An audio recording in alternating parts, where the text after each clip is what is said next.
இப்படிதான் இருந்துச்சு.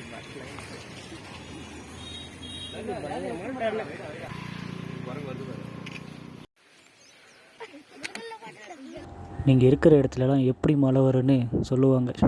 அது நிஜம்தான் போல். நாங்கள் இருக்கிற பிளேஸை தவிர மாதிரி எல்லா பிளேஸ்லேயும் மழை பெஞ்சிட்ருக்கு. அங்கே ஒரு சின்ன ஏரி மாதிரி தெரியுது பார்த்தீங்களா, அதுதாங்க எங்கள் ஊர். எங்கள் ஊரில் நல்லா மழை பெய்யுது போல். அங்கே போனால் நாங்கள் போனால் எப்படி மழை நின்றுடும். அதனால் கூகுளில் நாங்கள் சர்ச் பண்ணி மழையை